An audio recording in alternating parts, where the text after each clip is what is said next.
Welcome back. In February 2020, 25-year-old Ahmaud Arbery was murdered while jogging in a Georgia neighborhood. Nearly 2 years later, the three white men who chased and killed Arbery were all found guilty of murder charges. Joining us to discuss this case and the politics of race and anti-blackness is Christopher Bruce, policy director at ACLU of Georgia, and an expert on racial profiling, bias, and the criminal justice system. Christopher, thank you so much for joining me. Happy to be here. So, Gregory McMichael, Travis McMichael, and William Roddy Bryan Jr. were all found guilty of murdering Ahmaud Arbery. In a few months, it will be nearly 2 years since Ahmaud was killed. Why do you think this took so long? Well, let's be real about the subject. The system works the way that it was designed to work, and that is to be biased against Black people. So when they actually looked into the investigation, we saw that the police did not do their job. They saw a dead Black man on the ground, and they saw three white individuals who claimed self defense. And you had a district attorney who literally obstructed justice, Jackie Johnson, and told them not to arrest the Bryants. And they slept in their beds for 74 days. So the reason why this didn't happen is because the system works like that. And when people are not watching, things like this happen often in America. So, it initially took 10 weeks for law enforcement to make the first arrest. At the time, Georgia had a state citizen arrest law, which allowed residents to take law enforcement into their own hands if they witnessed a crime and the police weren't around. What do you make of this? And could this be an example of state sanctioned violence?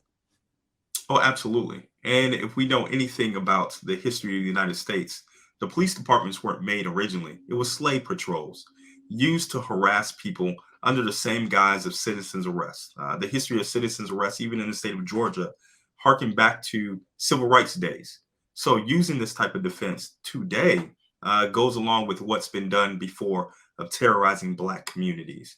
What we need to do and what Georgia has done has been the first state to repeal citizens arrest. But let me tell you, it's just one piece of a biased justice system against Black people. So, you kind of touched on it a little bit. Black people face a unique experience in the US and often deal with the effects of implicit bias. Can you explain what implicit bias is? And do you think that's what we actually saw with the murder of Ahmaud?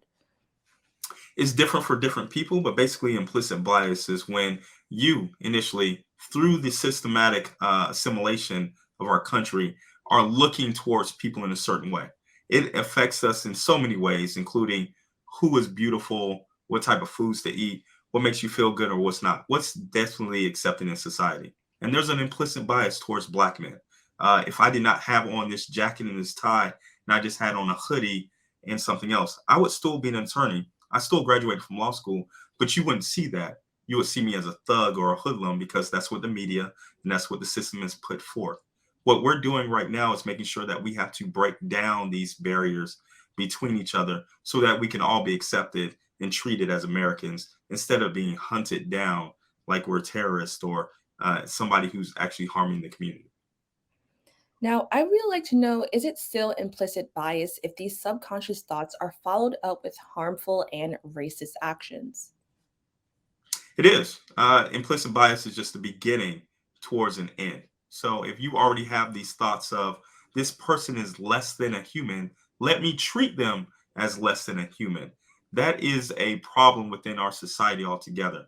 So really the thoughts and the paradigms that we have, not as a society as a whole in the nation, and especially in the area of Brunswick, where you have some of the highest disparities of wealth between white people and Black people in this nation, not just Georgia, in the nation. You see it playing out in these areas of saying, well, we're still going to believe in white supremacy.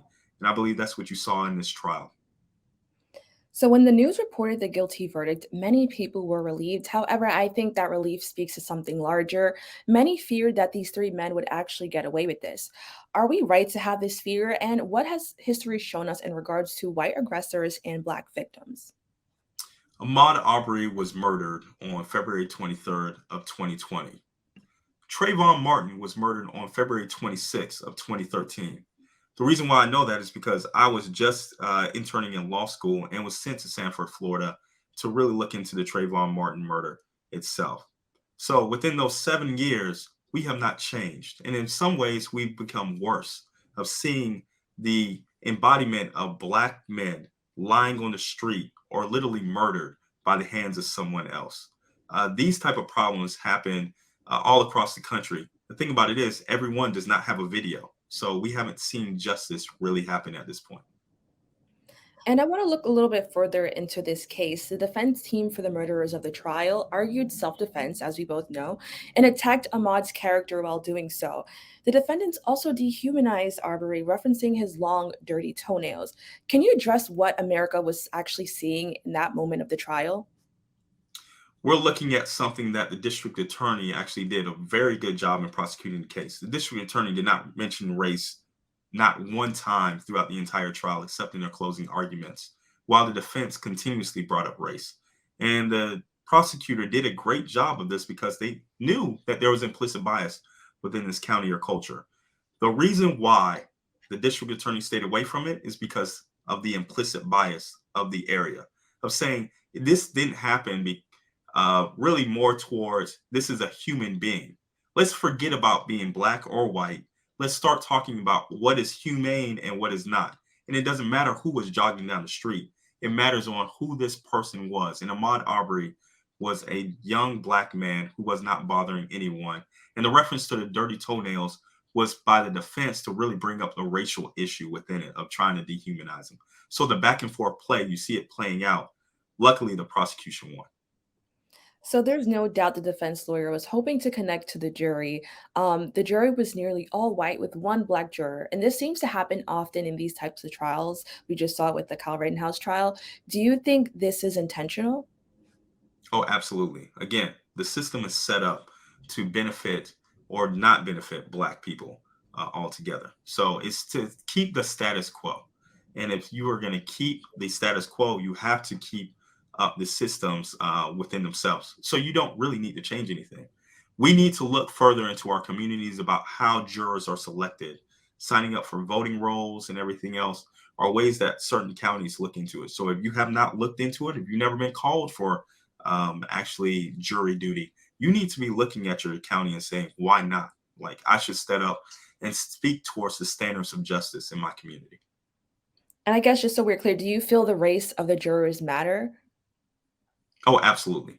Race is always going to be an issue in America, and the race of the jurors, especially in this county, is always going to be an issue.